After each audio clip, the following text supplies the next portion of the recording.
What is going on, FG3000? Back in the place to be, and welcome back to Panilla SAGA. So for today's video, I want to show off the gameplay modes that I was not able to show off in my first impression. Starting off with the chessboard of Aegis. This is one of my favorite gameplay modes, as you guys know, the good old-fashioned labyrinth style gameplay mode. So check this out. We're gonna go ahead and fight this encounter here.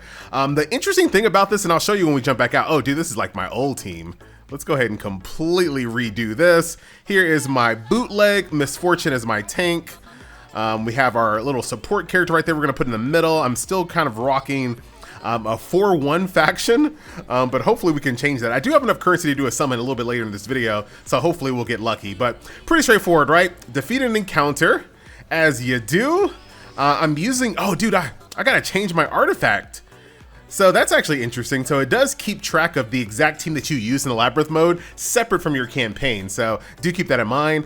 So we just defeated an encounter. So we can do -25 healing to all enemies. Nah, +1 HP and defense for allied heroes for each elite and epic emblem owned, up to a total of 10, or a mysterious ring. Obtain 2 more to activate their ancient powers. I'll take that.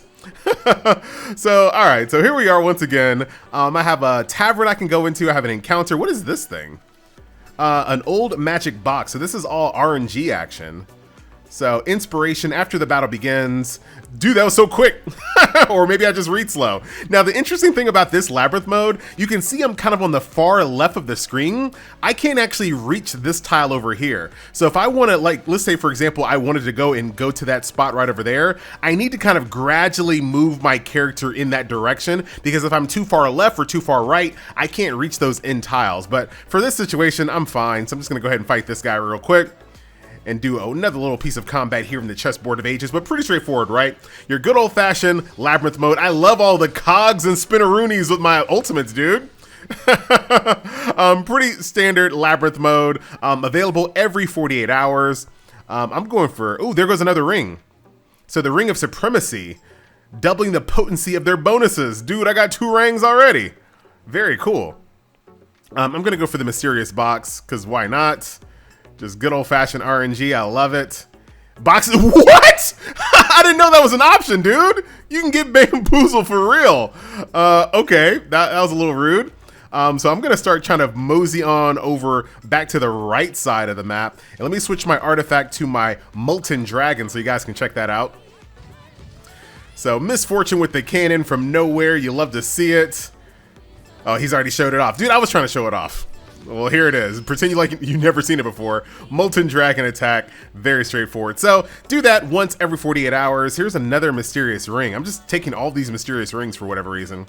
So that's that. Let's go ahead and back out. Now, in my first impressions video, I unlocked the Rubik's Maze, and I didn't quite know what this was, but this is one of those gameplay modes that really kind of rewards you for having a pretty deep roster. So if you go into one of these encounters, let's just say, for example, I don't have anyone, right?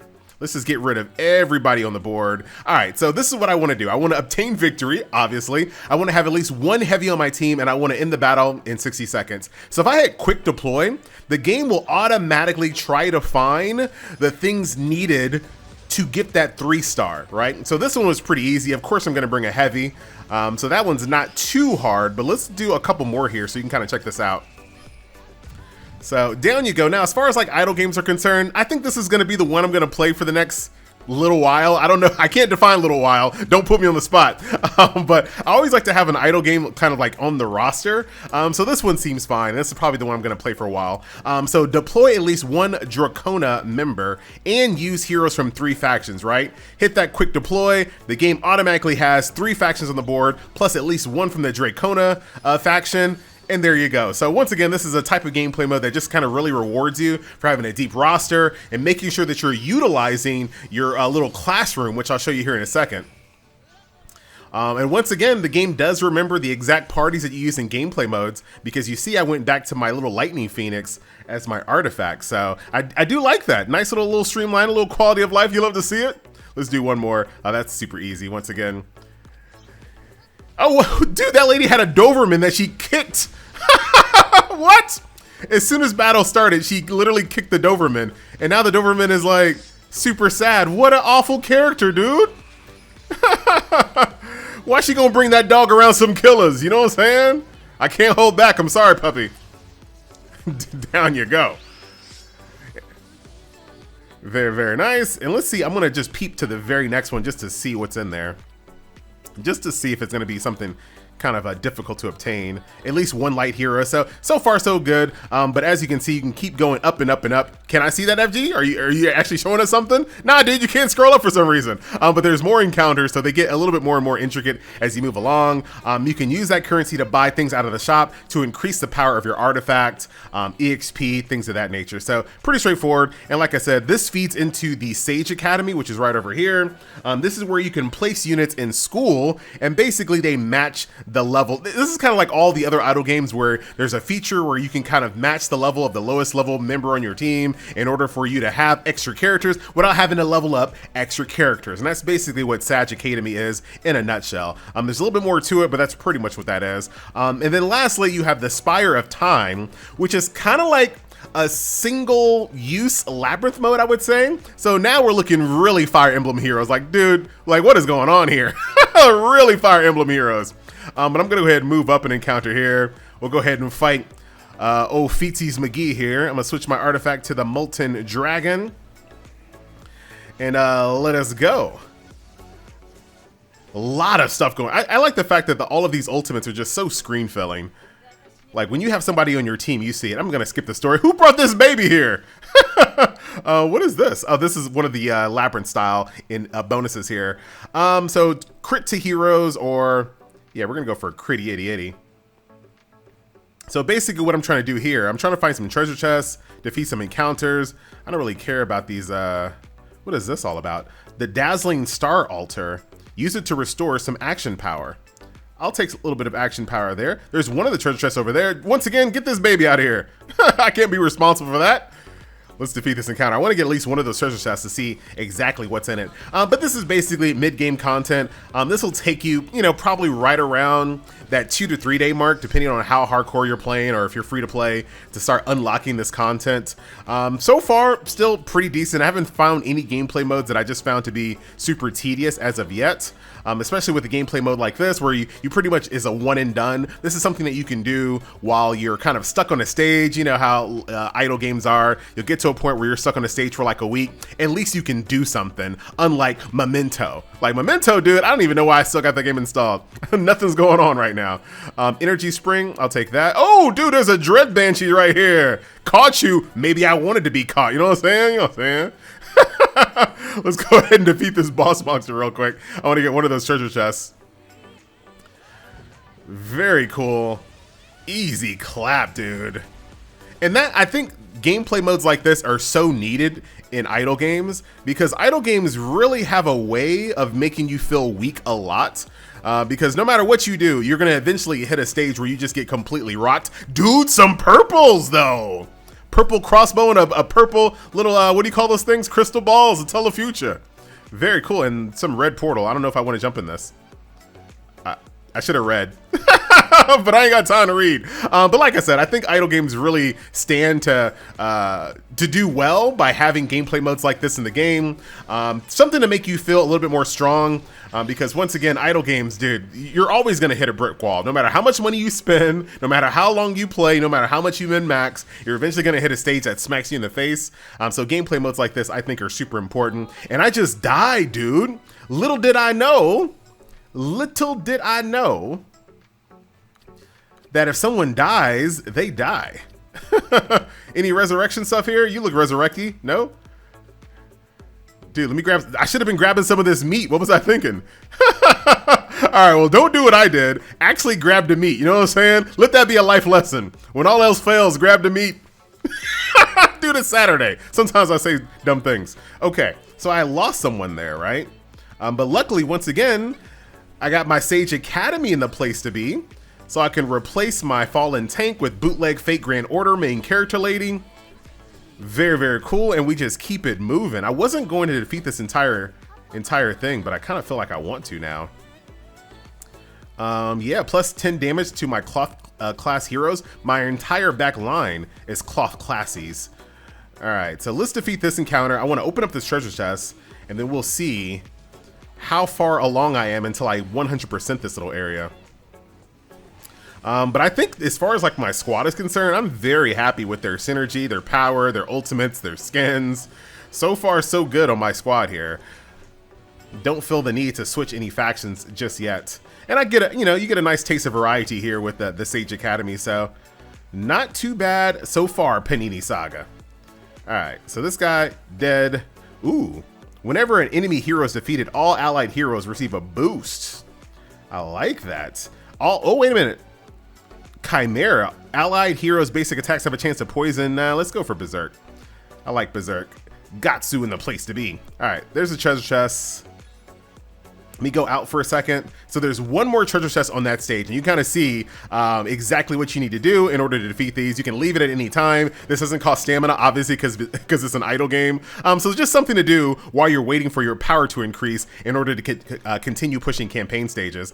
There's also a thing called Dreamtown, where all of your heroes exist doing chores. Like these guys over here are just kind of running this ram farm or lamb farm or whatever these little creatures are called. I got some people over here in an apartment that I can decorate if I choose to. What else? We have a canteen that I can cook up some stuff for some of my heroes here. So check it out. Come on over, guys. I'm making food tonight. Oh, dude, all I got is one fish. That ain't enough. Sorry, never mind. Hold on, can I buy some stuff? Oh, dude, this actually costs real life gold, though. I'm just gonna do it for the sake of the YouTube. So potatoes, right? And some beef. Oh, beef costs diamonds. Bruh. I shouldn't have bought those potatoes. What else can I make with some potatoes? Ooh.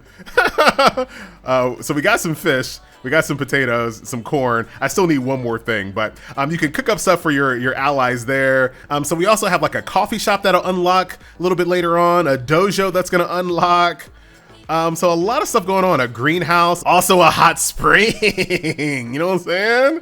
And check this out, a bunch of like little goofy mini games as well. So I'll be here all day if I wait until I lose, but like it's not quite Flappy Birds, it's nowhere near as hard, but a couple of mini games here where you can get stuff. There's a lot of like non-campaign pushing content in this game, which could be a negative or a positive, just really depends on how you feel. Me personally, I like it when I can be like, you know what, I'm completely done with this game. I've done all the available content. Now I can log out and play a different game. I kind of like that. But I can see, a different side of that of, hey, this is like one of the few games that I play. I want to be able to play it all day or play it for a few hours, unlike other idle games or other just gacha games in general where it's really easy to play 10 minutes and not have anything to do. Oh no. Panilla SAGA gives you lots to do. Not to worry about that. This is not going to be like a Rise of Era situation or something like that, where there's just so little content for your stamina dollar. Let's do one more, and then we'll summon, and then I think we'll call it. Piece together? Nah, dude, I don't like puzzles.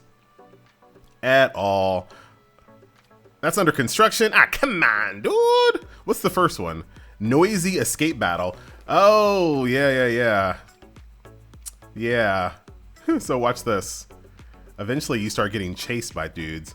And I think the objective here is, of course, to get as many of these resources as possible. But you also, I don't know why I'm whispering, but it said it was supposed to be sneaky and you're escaping, so I don't know. The objective here is to kind of knock the enemies into each other, because eventually they'll catch you unless you do like a little bit of like, running back maneuvers here, right? Trying to split the defense. You see what I'm doing here? So you destroy them onto each other, all while trying to get as many resources as you possibly can. And once again, I'll be here all day if I really activated my gamer mode. You know what I'm saying? I got to make a nice succinct video. I can't be making 40-minute videos every day. But that's how that gameplay mode works here. Once again, little cute mini game. Hey, there you go. So let's head on back onto the city here. All we have is just enough for one summon. So probably not going to be anything special. Let us see. Can we get a golden seal? Oh wait, that's like red. Is red good? Wait, was it red? Okay, Erica, Bowleg, Fitzy's waifu. Okay, Jacqueline. There's Oliver, he's an SSR, so I guess that's what it was. I thought it... Oh, dude, we got a double SSR pull. Bruh, so that's what red means. Because I remember last time it was just yellow. But now it was red because I guess it's to signify that I got 2 SSRs in one pull. Bruh, I will absolutely take that. You love to see. So then we can go on over to the Temple of Destiny, right? When do I need to... So not quite ready to go up to that next elite level, unfortunately. But there you go, my friends. A nice little look at... Oh, hold on. Wait a minute. What is this system? A rune system, huh? So this is just another way to get passive stats and whatnot. Please put elven runes to these slots to bless the heroes in them to complete the rune lineup, your highness. Bro, what? So what does this rune do again? I probably should have read it. So whatever is going on in that slot is enhanced by the rune, right? So you put a rune there, you put a character there that can kind of synergize with that rune. I'm completely making this up, but I guess there's going to be like some DPS runes or whatever. You put those in your back line, make sure they're tied, which are high DPS units, stuff like that. Very, very cool. Well, there you go, my friends. A nice little look at Panilla Saga. I might be back for one more video, depending on how it goes. We'll see. There's one other gameplay mode that has to unlock. I don't know how involved it's going to be, but it's a long ways out. It's 1140, called Abyssal Gap. So we'll see. Maybe we'll see more of this game. Maybe we won't. So that's going to do it, my friends. My name is FG3000. That was Panilla Saga, and I will see you guys in the next video. I'm out.